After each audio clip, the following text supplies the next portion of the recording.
En estas dos clases vamos a ver conceptos básicos de histología y fisiología animal, pero primero vamos a definir qué es la histología. La histología es el estudio científico de la microanatomía de tejidos y órganos. Es útil para realizar descripciones de la citoarquitectura de los órganos, también para comprobar homologías entre estructuras y así establecer parentescos. También se utiliza la histología para estudiar los ciclos reproductivos de ratas de laboratorio de algún experimento científico, por ejemplo. Y por último, es empleada en el diagnóstico clínico para comprobar parasitosis o para determinar patologías de un órgano.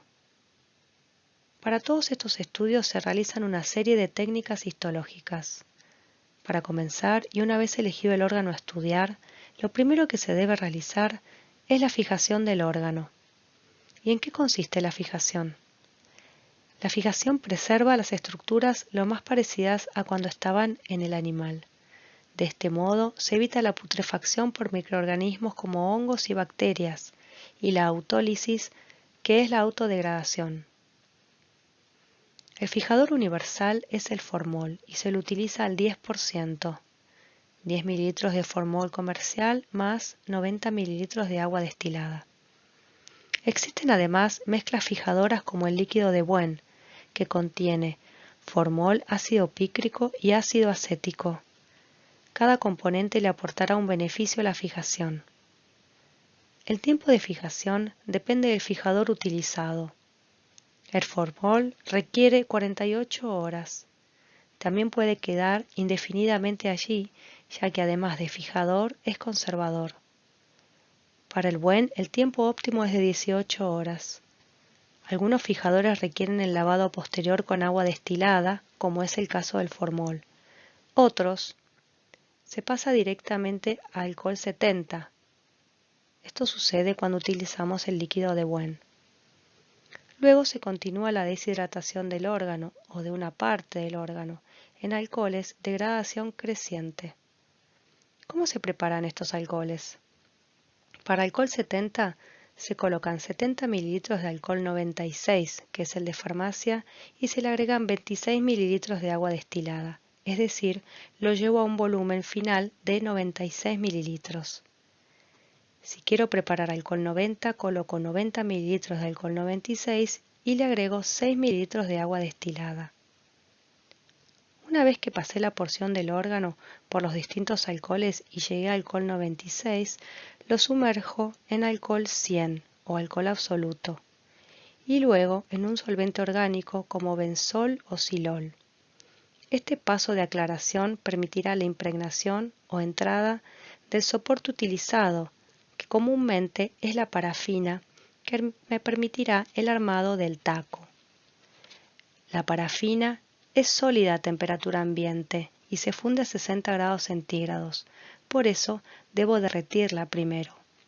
En el laboratorio tenemos unos armarios llamados estufas que poseen una resistencia eléctrica y un regulador de temperatura que permite el seteo de la temperatura adecuada. En un frasco se colocan pellets de parafina y se lo deja en la estufa varias horas hasta que se funda. Volviendo al órgano que estaba en el solvente orgánico, lo tomo con unas pinzas cuidadosamente y lo coloco en un molde metálico pequeño con parafina fundida previamente en la estufa. Lo coloco dentro de la estufa durante 4 horas con una renovación de la parafina a las 2 horas. Al terminar ese tiempo, saco el molde de la estufa y con unas pinzas calientes oriento la porción del órgano según el corte que desee realizar. Luego, sumerjo parcialmente el molde en agua fría para su lenta solidificación. Obtengo así un bloque homogéneo que desmoldo para pegarlo sobre un taco de madera. El taco de parafina con el órgano podrá ser cortado en láminas delgadas con un aparato denominado micrótomo, que es similar a una fiambrera de almacén. Se ve en las fotos operadores cortando con micrótomo. Este equipo tiene una manivela a la derecha que irá adelantando el taco para cortarlo al grosor que se setee, 6 a 7 micrómetros por ejemplo. se van formando una tira de cortes muy delgados, como se ve en la foto.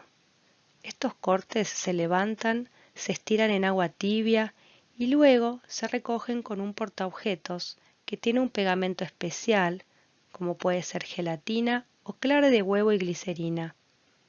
Estos al coagular pegan los cortes al vidrio. Los cortes no tienen color y es por eso que deben ser coloreados posteriormente para poder observarlos al microscopio óptico, como el que se ve a la derecha.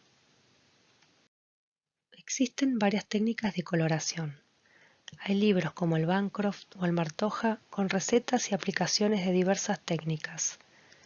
La mayoría de los colorantes utilizados en estas técnicas son acuosos. Los cortes obtenidos con micrótomo tienen parafina, que no es miscible con el agua y debemos eliminarla. Usamos para ello silol. Luego, alcoholes de gradación decreciente para hidratar a los cortes hasta llegar a agua destilada. Recién ahí podremos colorear los cortes. La técnica de coloración universal es la hematoxilina eosina. Como lo indica su nombre, utiliza dos colorantes. La hematoxilina, que colorea los núcleos de violeta por ser un colorante básico con cargas positivas, se une a sustancias basófilas con cargas negativas, como los grupos fosfato del ADN. En ocasiones, las células con gran expresión génica y abundancia de mensajeros se pueden colorear de violeta en sus citoplasmas por la acumulación de ribosomas y retículo endoplasmático rugoso, en donde los mensajeros se traducen a proteínas. Por otro lado, la eosina colorea de rosado los citoplasmas y las fibras del tejido conectivo, que son acidófilas. Estas sustancias tienen grupos amino en sus proteínas con cargas positivas. La eosina posee cargas negativas. Como se ve en la foto, las flechas negras señalan los núcleos de color violeta por la hematoxilina, mientras que las puntas de flechas rosadas marcan citoplasmas y fibras colágenas. Otra coloración comúnmente utilizada es el tricrómico de Mason, que es más informativa que la hematoxilina eosina porque usa 3 colores. La foto pertenece a pared corporal de lombriz.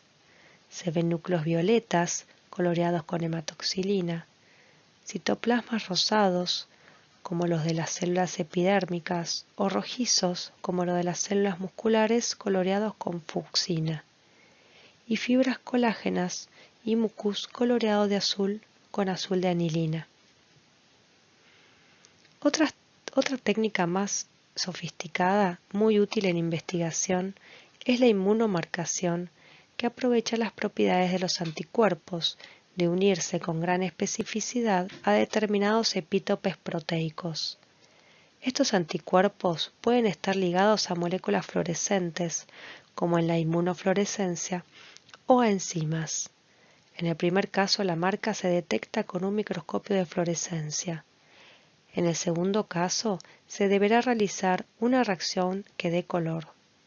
La foto de la derecha muestra un túbulo renal en corte transversal con núcleos azules coloreados con DAPI. Se usaron 2 anticuerpos, un antisodio potasio ATPasa, principal fuerza electromotriz de epitelios de transporte, ligado a una molécula fluorescente y en este caso fluoresceína. Se ven citoplasmas con abundante marca verde. El otro anticuerpo está ligado a rodamina, un fluorocromo rojo, y marca una proteína apical llamada ocludina que regula la permeabilidad entre las células forzando al transporte por la vía transcelular o a través de las células. Como se ve en la foto anterior, el túbulo renal estaba cortado transversalmente. El tipo de corte nos ayuda a tener una imagen en el espacio, y en este caso podríamos inferir que se trata de una estructura tubular, como una manguera. Por eso es importante conocer de qué manera está cortado un órgano. Vemos en la imagen de la izquierda una naranja y sus distintos planos de corte, en comparación con un corpúsculo renal. Cada imagen muestra algo distinto. La imagen central del corpúsculo renal tiene asociado un esquema tridimensional, a la derecha de la diapositiva, que detalla cómo está formado el corpúsculo. Una arteriola aferente que ingresa, se capilariza y forma un ovillo de capilares llamado glomérulo, y luego sale como arteriola eferente. Si prestan atención en la parte inferior de ese esquema, se observa el túbulo renal que se ensancha formando la cápsula de Bowman, en íntimo contacto con los capilares glomerulares. El plasma de la sangre será filtrado hacia el espacio urinífero y luego ingresará a la luz del túbulo renal para seguir su camino hacia la formación de la orina, señalado aquí con la flecha verde. En definitiva, la observación de cortes histológicos en distintos planos nos permite pasar de 2 dimensiones a 3. Para entender lo que vemos en los cortes histológicos tenemos que saber distinguir los tejidos observados. ¿Pero qué es un tejido? Un tejido es una agrupación de células que están diferenciadas, interaccionan unas con otras y también con la matriz que la rodea, que es la matriz extracelular. De este modo cumplen una función determinada. Los distintos tejidos se asocian formando órganos, y estos se combinan formando sistema de órganos.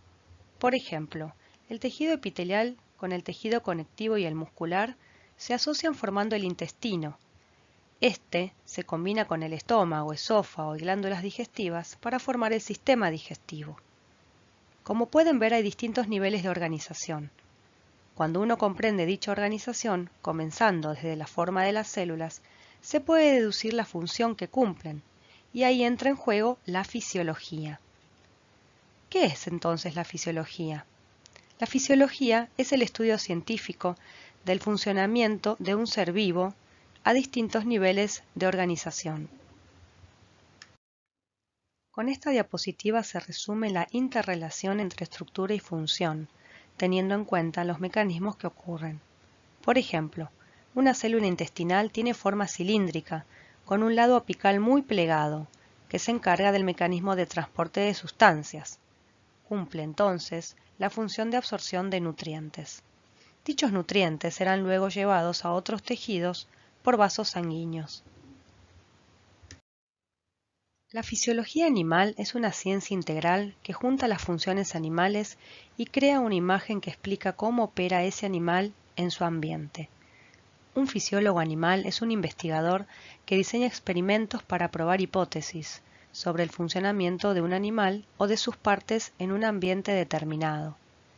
Para poder entender cómo funciona un animal, se tiene que comenzar por la base, que es conociendo las interacciones de las moléculas dentro de la célula, ya que los procesos fisiológicos responden a leyes naturales como las leyes físicas y químicas. Por ejemplo, la conducción nerviosa responde a la ley de Ohm.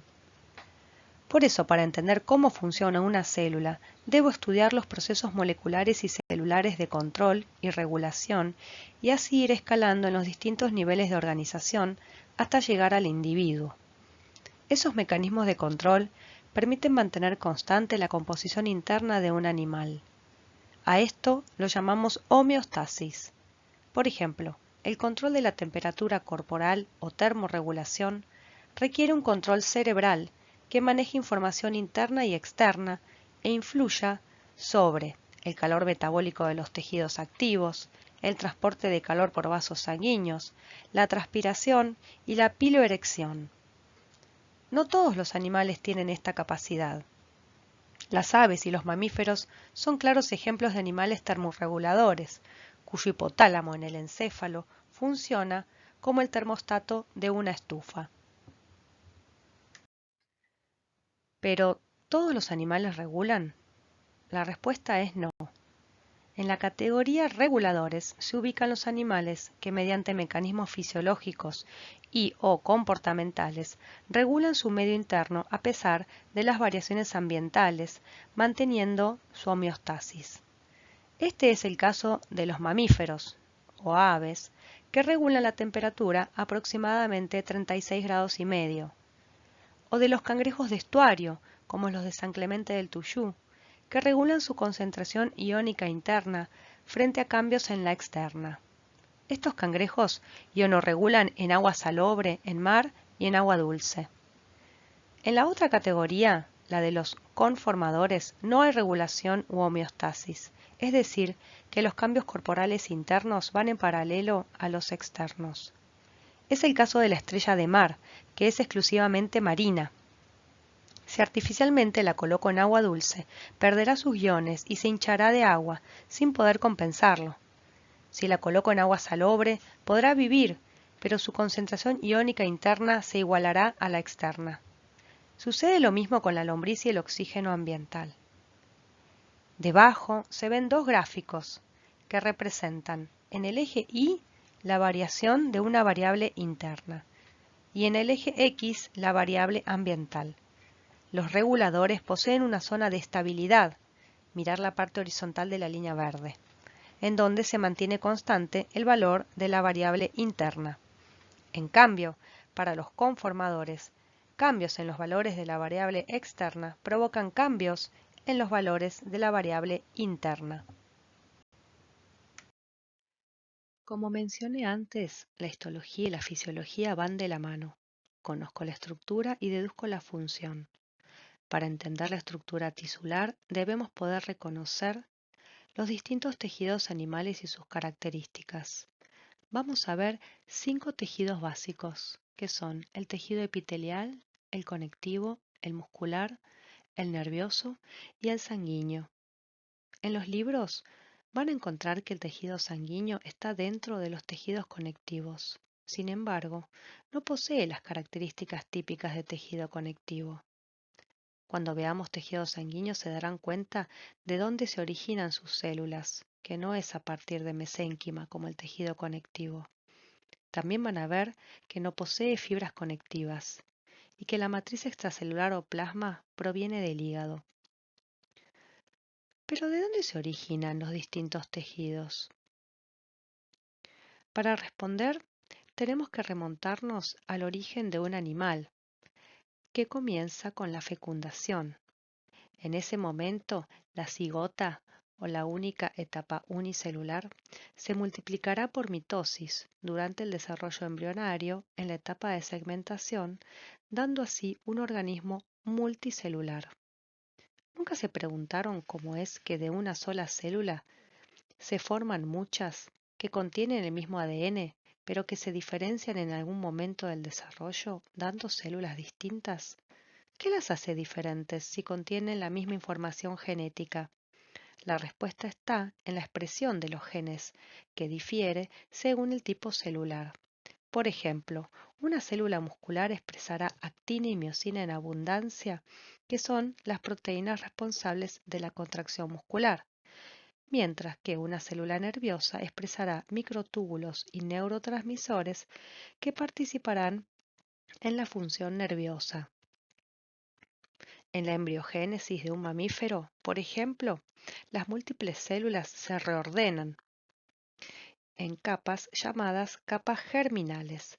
Germen significa dar origen. Esto ocurre durante la etapa de gastrulación. Esto lo veremos en la teórica del desarrollo, en más detalle. Por ahora es suficiente que vean las 3 capas germinales que se forman en la embriogénesis. La más externa se denomina ectodermo, que es la celeste. La más interna se denomina endodermo, que es la amarilla, y la del medio se denomina mesodermo, que está coloreada de rojo, como se ve en el corte transversal de un embrión en la etapa de gástrula. Estas capas germinales son las que darán origen a los distintos tejidos. El ectodermo dará origen a la epidermis, a derivados epidérmicos y al tubo neural o cordón nervioso según el animal. El mesodermo dará la notocorda en los cordados, los tejidos del sistema circulatorio, el tejido conectivo como cartílago, hueso o tejido conectivo propiamente dicho, el tejido muscular y los tejidos del sistema urogenital. El endodermo dará el epitelio del sistema digestivo y respiratorio.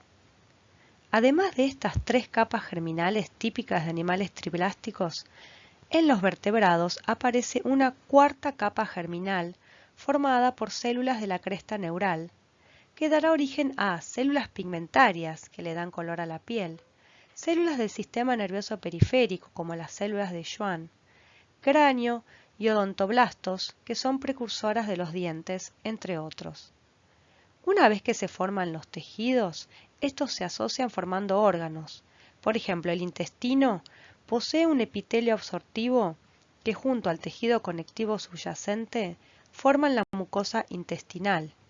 Luego le siguen capas musculares que permiten la peristalsis para movilizar el bolo alimenticio y finalmente una serosa que limita al órgano.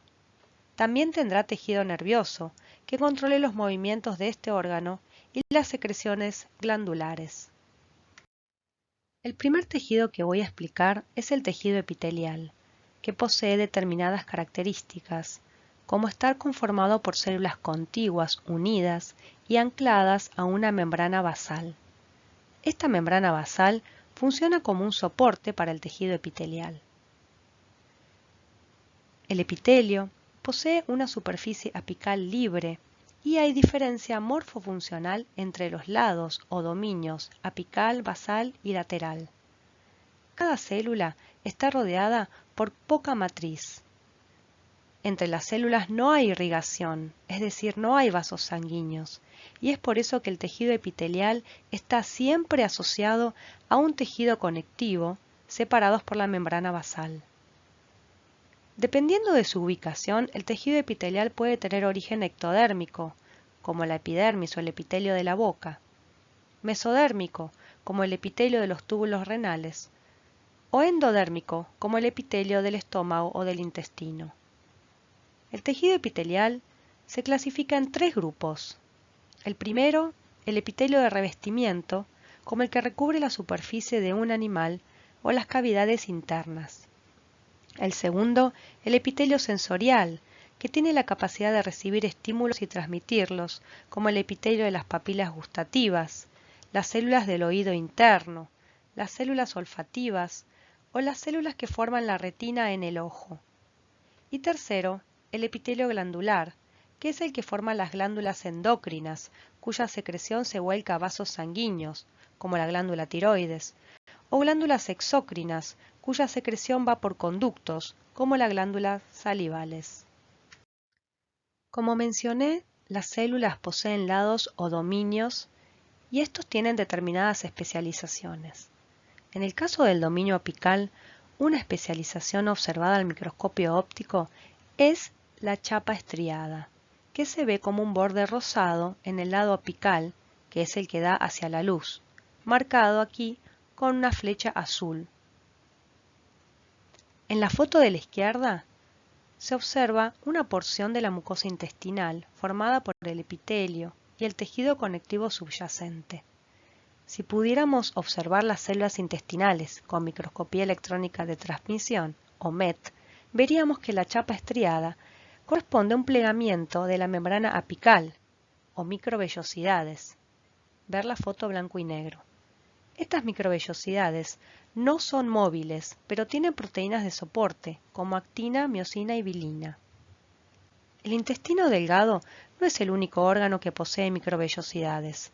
El epitelio de los túbulos renales también los posee, y hasta podemos encontrarlas en el intestino de un gusano redondo nematodo, como se ve en la foto de la derecha. En estos 2 casos, las microvellosidades son de tamaño irregular, y al microscopio óptico se denomina ribete en cepillo. Otras especializaciones del dominio apical son las cilias, que sí son móviles, ya que poseen un eje de microtúbulos de tubulina. El epitelio de los conductos respiratorios, como la tráquea o bronquios, posee cilias, marcadas con el recuadro verde. Estas movilizan el mucus. La epidermis de un gusano plano de vida libre como la planaria también posee cilias, que le permiten su desplazamiento.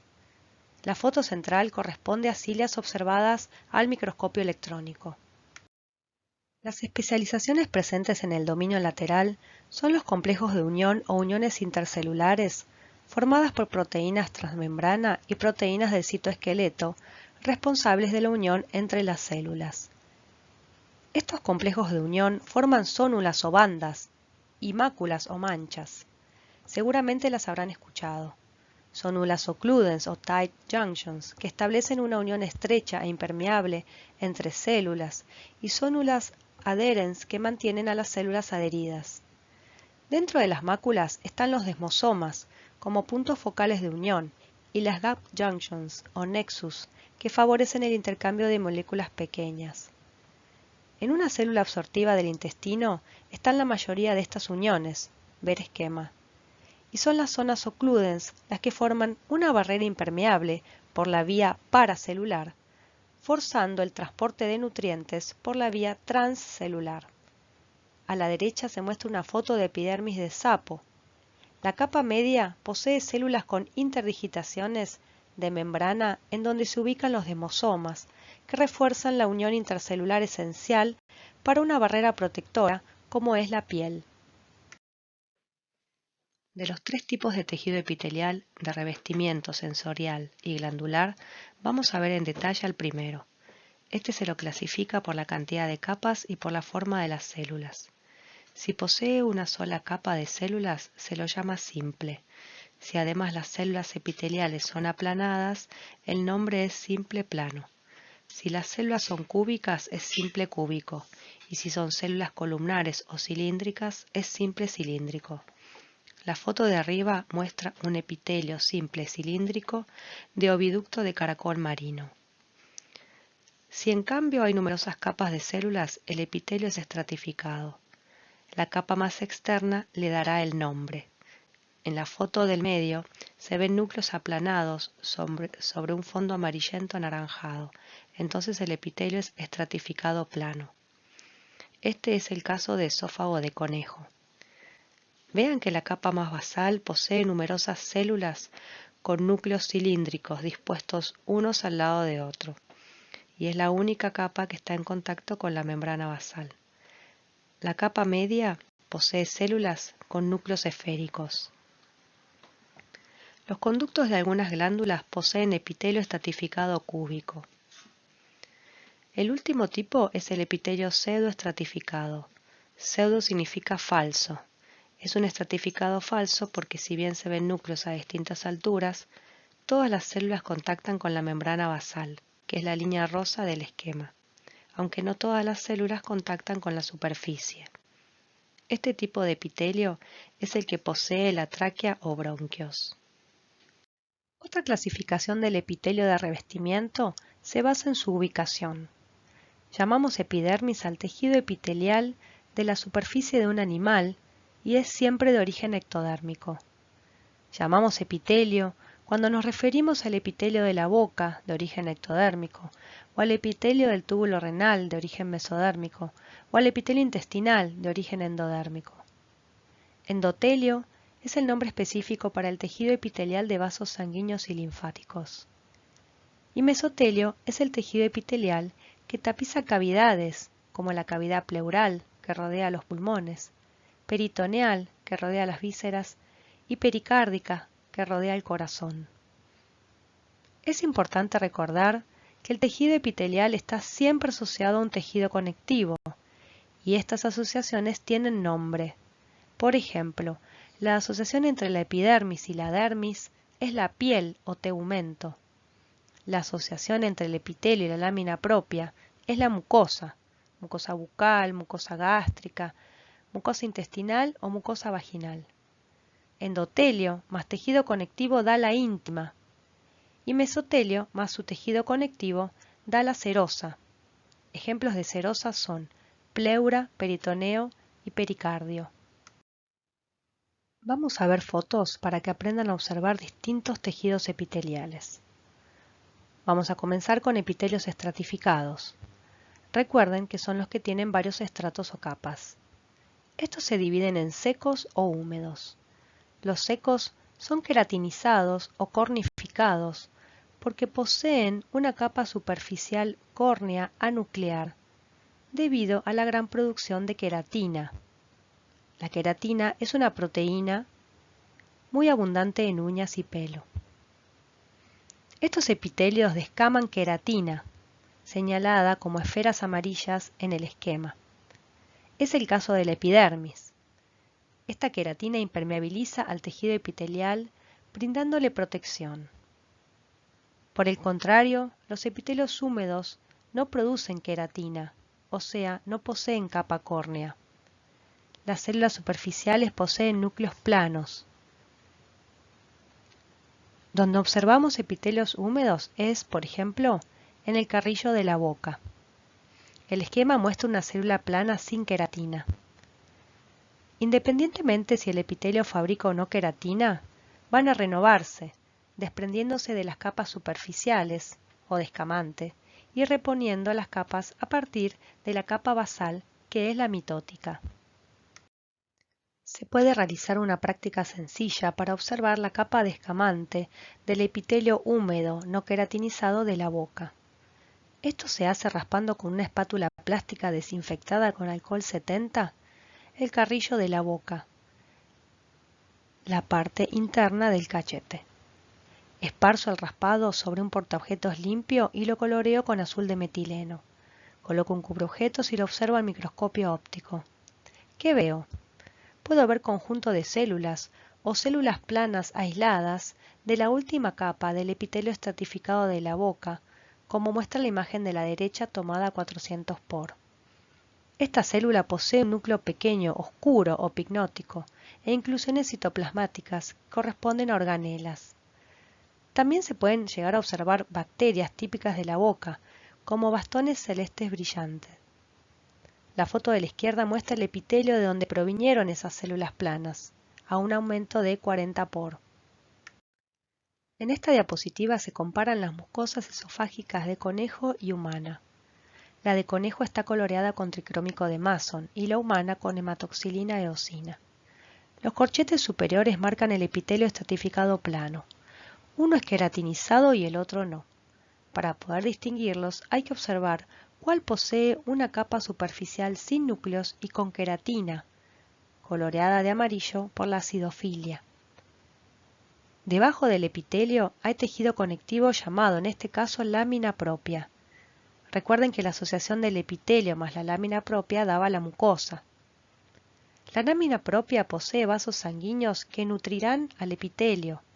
Estos nutrientes deben llegar hasta las capas superficiales del epitelio, y es por eso que es frecuente observar entradas del tejido conectivo hacia el epitelio, llamadas papilas dérmicas. Si bien uno solo de los epitelios posee capa córnea, ambos poseen capa de escamante. ¿Pero por qué el esófago de conejo posee capa córnea? ¿De qué tiene que proteger? La clave está en conocer el tipo de alimentación de este animal. Alimento duro, semillas, que podrían eventualmente dañar a la mucosa esofágica. La piel es la primera barrera de un animal. La foto de la izquierda muestra un corte transversal de piel de sapo formado por epidermis más dermis.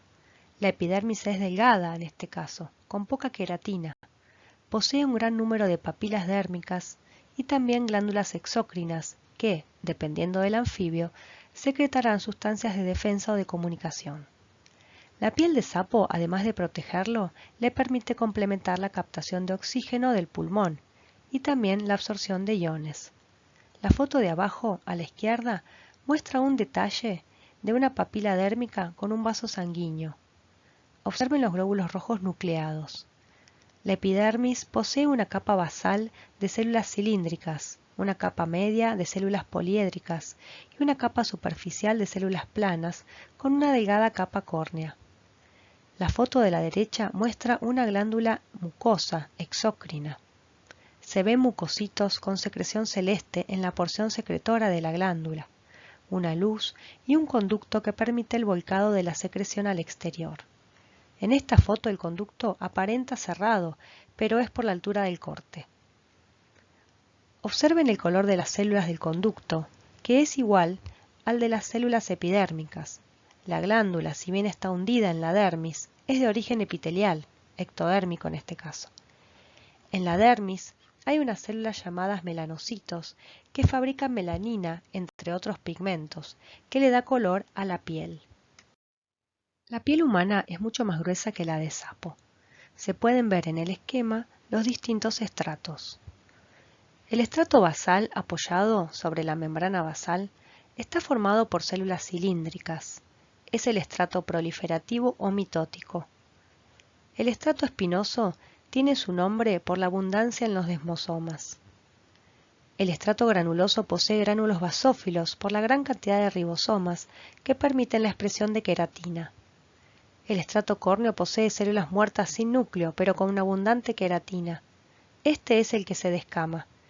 El estrato córneo es muy grueso en las palmas de las manos y las plantas de los pies, como se ve en la foto de la derecha.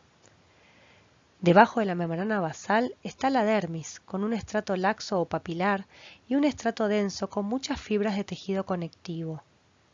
Debajo de la piel está la hipodermis, que posee tejido adiposo aislante.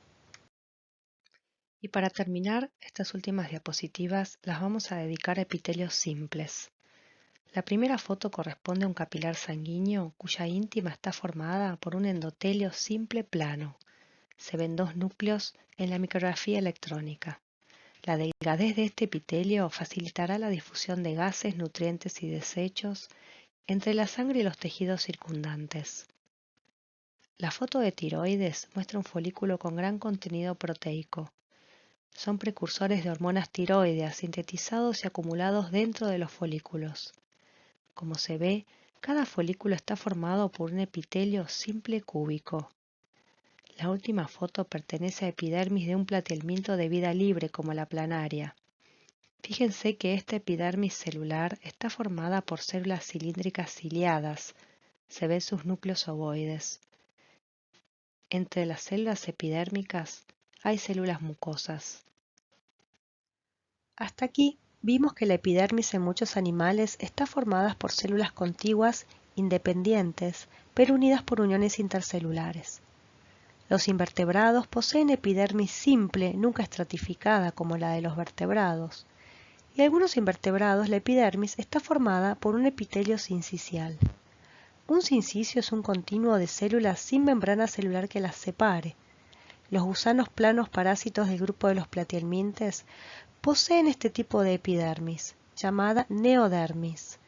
Neo significa nuevo, y esto es porque la larva de vida libre de estos animales posee una epidermis celular ciliada común, que cambia al pasar a la etapa adulta, transformándose en sincicial y perdiendo las cilias, justo cuando se transforma en parásito. Esto lo verán en la teórica de platihelmintes. La neodermis o nueva epidermis le permite a estos gusanos parásitos la absorción de nutrientes, la eliminación de sus desechos y los protege de enzimas del hospedador, ya que son endoparásitos. El esquema muestra la neodermis con células cuyos núcleos están hundidos y el citoplasma distal es sincicial, repleto de vesículas endocíticas. A la derecha vemos una foto de lo mismo.